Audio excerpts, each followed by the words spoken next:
Bonjour, bonjour, bienvenue dans ce nouvel épisode du podcast Q&A. J'espère que vous passez une merveilleuse journée. Je suis en train de regarder la neige tomber par la fenêtre. C'est assez magique.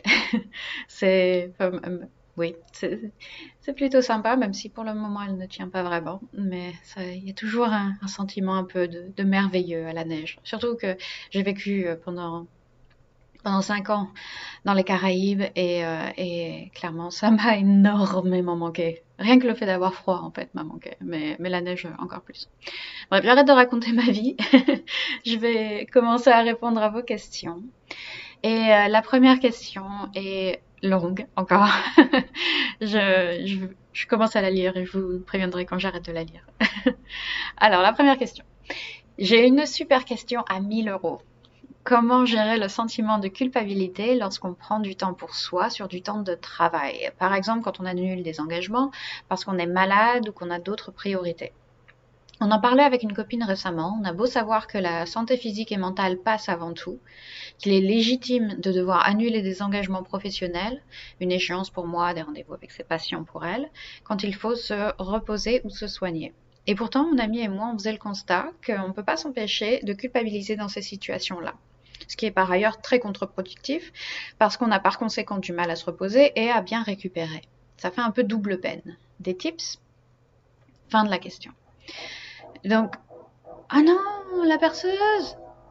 Oh non! Bon, pardon, je fais une pause et puis je reprends. Oui, bonjour, je reprends. Et oui, j'ai encore des soucis de... Enfin, j'ai des nouveaux voisins qui ont décidé de réduire leur appartement en miettes, en poussière peut-être plutôt, et, euh, et de tout reconstruire du coup. Talk about double peine. Mais bon, bref, je reviens. Donc, des tips, oui, je pense qu'on est beaucoup, enfin que tout le monde peut relate à ça, que tout le monde a déjà eu cette expérience de culpabiliser parce qu'on n'est pas productif ou parce qu'on ne fait pas, ouais, parce qu'on se repose parce qu'on est malade. Et oh, quel fléau du capitalisme quand même, quelle tristesse, voilà. C'est bon. Voilà, ça me rend très triste en fait. Mais je pense qu'on est tous concernés par ça et du coup, c'est une très bonne question et je te remercie de l'avoir posée clairement. Euh, comment on lutte contre ça? Je vais radoter direct, hein. Je préviens, je vais radoter. Mais pour moi, ça revient encore une fois à deux choses. La première, c'est nos valeurs. La deuxième, c'est la planification dans la mesure du possible. Donc, je vais y aller dans l'ordre. Au niveau des valeurs, je pense que déjà, si on a identifié nos valeurs et qu'on connaît leur ordre d'importance, alors on sait si on place la santé au-dessus du travail, par exemple. Et avoir vraiment bien conscience de ces valeurs, de leurs priorités, ouais, de l'importance qu'on place sur différents aspects de notre vie, c'est hyper important pour pouvoir prendre ces décisions avec déjà un peu plus d'aisance. Donc déjà décider dans un premier temps, déjà de décider, bon, je suis malade, je fais passer en priorité ma santé par rapport à mon travail. Et je sais que pour toi c'est déjà le cas, pour ton ami aussi, puisque tu le disais, mais je pense que enfin voilà, en général, c'est vraiment bien d'avoir cette conscience. Ensuite, dans un second temps, on a la planification. Donc, je vais commencer avec l'optique où on n'est pas malade, hein, c'est juste une semaine normale. Mais si on a pris un moment, par exemple le dimanche, pour planifier notre semaine, non seulement les tâches importantes, les rendez-vous, les choses comme ça euh, oui, qu'on doit faire, qui sont productives, disons, mais aussi les temps de repos. Suffisamment de buffer aussi pour les imprévus, donc ne pas surcharger son planning ou pire encore, ne pas enfin, y aller à l'aveugle, quoi, ne rien prévoir et juste se dire, oui, bon, je sais, j'ai ça en tête que je dois faire ça et ça et ça cette semaine, mais c'est pas prévu, j'ai pas décidé quelle tâche sera faite quel jour, voilà, j'y vais à la one again. Si on n'a pas fait ça, du coup, et qu'on a pris un moment pour planifier sa semaine et savoir, ok, lundi, j'ai ça à faire, mardi, j'ai ça à faire, mercredi, j'ai 3 rendez-vous, avec chaque jour une seule grande tâche. Euh, et, et donc ces temps de repos qui sont déjà qui sont mis dans notre planning comme, surtout si on est self-employed, enfin indépendant, freelance, au fait, mais qui sont vraiment dans notre planning comme le reste, comme des rendez-vous, comme quelque chose de super important, parce que c'est super important. Donc, avoir ces temps de repos, avoir sa morning routine par exemple, ou bien juste voilà une heure où on décide le mercredi de 14 à 15 je ne fais rien par exemple, si on est freelance, hein, parce que évidemment si on a un boulot d'employé, c'est plus compliqué de faire ce genre de choses, mais on peut simplement les placer à d'autres moments. Mais bref, d'avoir un planning qui nous permet de savoir que si on suit le plan, le travail sera fait et on peut se permettre de prendre le temps qu'on a planifié pour soi, l'esprit léger, et également d'avoir un emploi du temps qui reflète nos valeurs. Parce que si dans votre planning de la semaine, vous n'avez que votre boulot et que le reste, vous le casez où vous pouvez, je suis pas sûre que ça reflète nécessairement vos valeurs, sauf si vos valeurs c'est boulot, boulot, boulot. Si dans votre planning, si dans vos valeurs vous avez la créativité, vous avez la famille, vous avez la santé, dans votre planning il faut avoir, je pense en tout cas pour moi, pour pouvoir vivre une vie plus intentionnelle en tout cas, il faut avoir ces temps de, ok, le lundi soir, j'ai cette activité de créativité. Le mercredi soir, ou le mercredi après-midi, je bloque du temps à passer avec mes enfants. Voilà, quand je regarde mon planning, je veux qu'il reflète mes valeurs, qu'il reflète ce qui est important pour moi et pas seulement ce que je dois faire pour être un individu productif dans la société. Voilà, donc il y a déjà ça. Maintenant, si on tombe malade, je pense que là, il y a un élément d'acceptation et de lâcher prise qui doit entrer en compte. Un peu le Ishvara Pranidhana dont je vais parler mardi dans l'épisode sur la philosophie du yoga. Le fait que on n'a pas le contrôle sur tout et que tomber malade, c'est quelque chose de normalement exceptionnel, surtout si on fait du yoga et qu'on a une bonne routine self-care. Et on peut revenir à ses valeurs à ce moment-là et se dire, bon, la santé passe en priorité. Si on veut aussi respecter cette autre valeur qui dans votre cas semble être celle de l'amour du travail bien fait, de respecter ses engagements, etc., il va être fondamental de se permettre de se reposer et de guérir pour pouvoir ensuite reprendre notre routine plus normale et retrouver donc rattraper les rendez-vous ou bien essayer de respecter une deadline ou de la repousser légèrement, mais bref, être à nouveau en état de pouvoir respecter ses autres valeurs et ses autres engagements.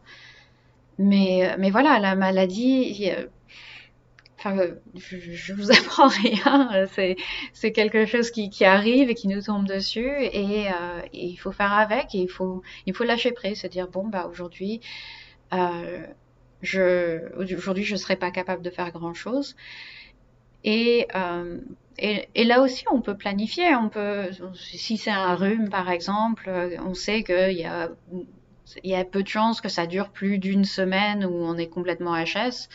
On peut déjà voir ce qu'on peut faire. S'il y a des choses qu'on peut toujours faire, même dans un état un peu moins optimal, il y a peut-être quand même des choses qu'on peut faire qui nous prennent pas trop d'énergie, qui nous permettent toujours de guérir, mais aussi de ne pas prendre trop de retard, potentiellement sur du travail. Je pense, encore une fois, si vous êtes freelance et que vous n'avez pas nécessairement de jours de maladie, par exemple, de jours de congé.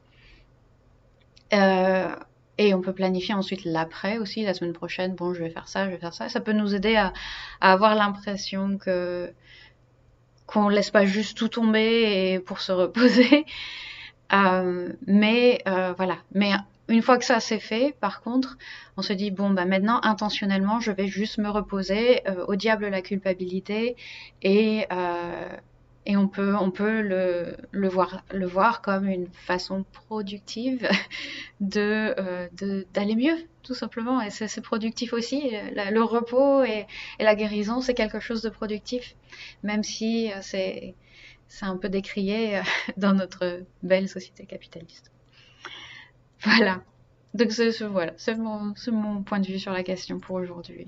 J'espère que ça a été utile. N'hésite pas, comme d'hab, n'hésite pas à oublier de me donner ton point de vue sur la question. Je parle à la personne qui a posé la question. Mais n'hésitez pas non plus, ceux qui n'ont pas posé la question, à me donner votre point de vue. Ok, deuxième question, il me semble, deuxième, oui. Qu'est-ce que tu fais quand tu as le Sunday Blues? Alors, j'ai une question similaire il y a quelques podcasts. Tu peux revenir un peu en arrière si tu veux. Mais j'ai décidé, enfin aujourd'hui j'étais inspirée à y répondre complètement différemment. Donc tu pourras avoir deux différentes réponses. Donc le Sunday Blues. Alors j'ai beaucoup de chance, j'ai énormément de chance parce que je l'ai plus depuis un bon moment maintenant. Principalement, je pense, parce que j'ai le privilège incroyable de faire un métier que j'adore et de choisir avec qui je travaille.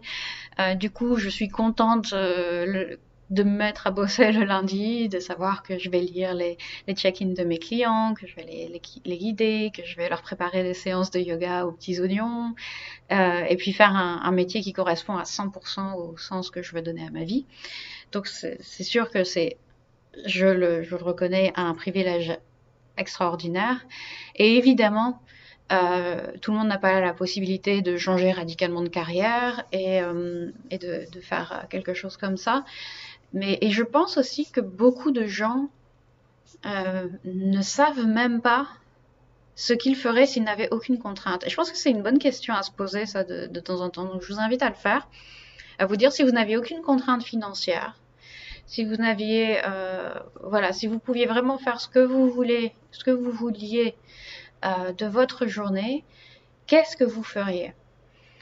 Et je pense qu'on a tendance, on a peut-être ce réflexe au début de se dire oh bah je ferai rien, je ferai rien, je me reposerai, je regarderai Netflix ou tout ça. Mais je pense que très rapidement on déprimerait en fait si on faisait rien et on aurait besoin de faire quelque chose justement qui nous donne du sens, qui donne du sens à notre vie et voilà. Et c'est important de savoir ce que c'est. Je trouve que c'est vraiment quelque chose d'important à savoir sur soi-même.